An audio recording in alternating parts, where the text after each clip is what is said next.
And we are live. You already know who it is. My name is Mike Kyle, aka the Fantasy Vulture. I have over a decade worth of fantasy football experience, and I've continuously competed for fantasy championships over the course of the past 6 seasons.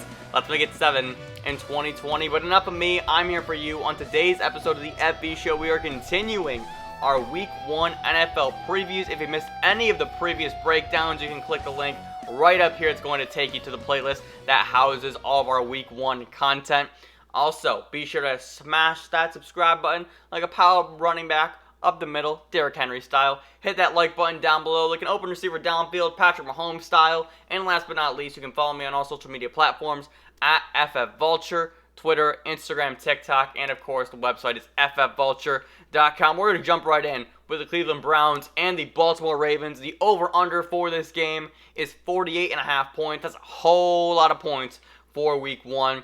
Let's talk some game notes real quick, right? What are the storylines going into this season for each team? Is this going to be the bounce-back season for the Cleveland Browns, who had expectations placed so highly upon them last season after a crashing and burning 2019? How will they respond in 2020 with Kevin Stefanski taking over as the head coach? And the other big storyline of this game is, can Lamar Jackson repeat the efficiency, the awesomeness, and the incredible stat lines that he put up week in and week out in 2019? But no injuries to report, always a good thing. Let's play some start sit, shall we? Let's kind of break down the game a little bit, get into some players, get into the weeds of the Browns and Ravens, all right?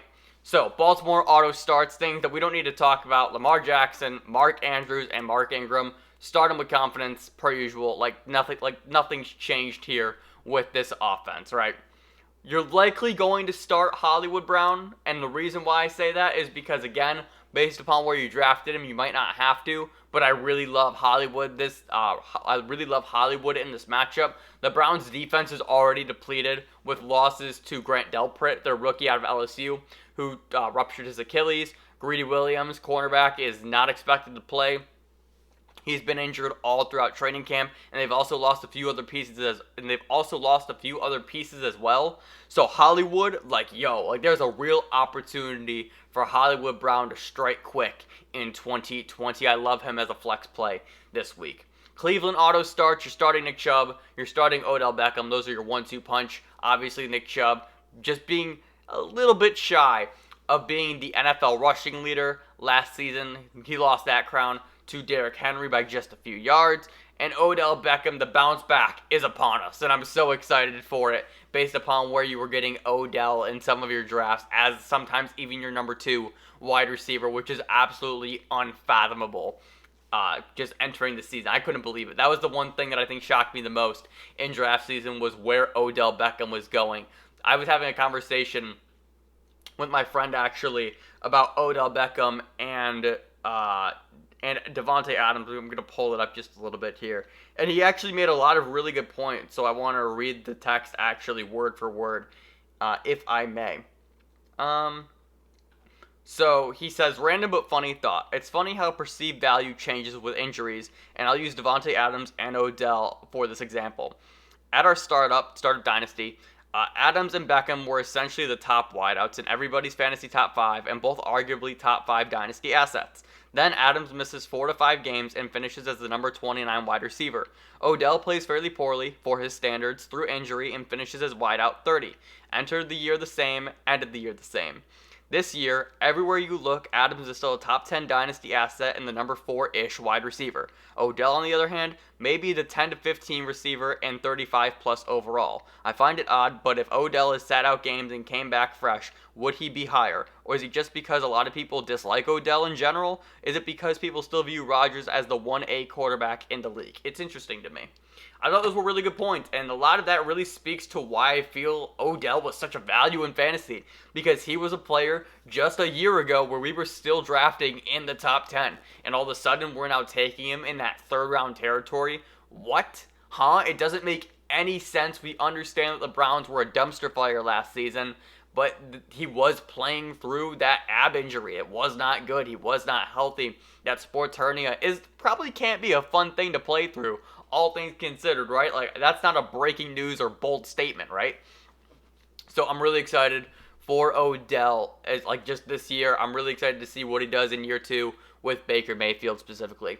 Potential flex plays for this game: Jarvis Landry and Kareem Hunt, they just signed to a 2-year extension, so we know he is going to be involved in this offense. We already knew that, but this really just solidifies his role moving forward. And Jarvis Landry, because if Baltimore goes out to that big lead like a lot of people are expecting, he's obviously going to see some work in the passing game during the second half. And Landry is just that consistent PPR floor that you know you're going to get the 6 receptions for 60 to 70 yards week in and week out. So if you need that safe floor play, Landry is your guy in your flex position.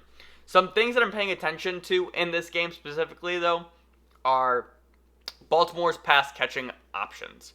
I wanted to know who emerges, right? They bring in Devin Duvernay and James Porsche? James, we'll say James P. In the draft. So those are 2 rookies that are coming into the NFL this season. Miles Boykin, a receiver that they drafted last year. He's 6'1". He's just a freak athlete altogether. Had a down year last season, and of course Hollywood, right? Somebody has to emerge. Is this passing game going to take the next step forward? Because that's really the only thing left for this team to accomplish, is to increase the passing volume and up their passing attack. Other than that, if they were to do that, they would be unstoppable like the Chiefs. The other thing that I really want to focus in on this game is how involved is J.K. Dobbins, the second-round pick out of Ohio State. Baltimore loved him. However, he's still listed as the number 4 running back on their depth chart.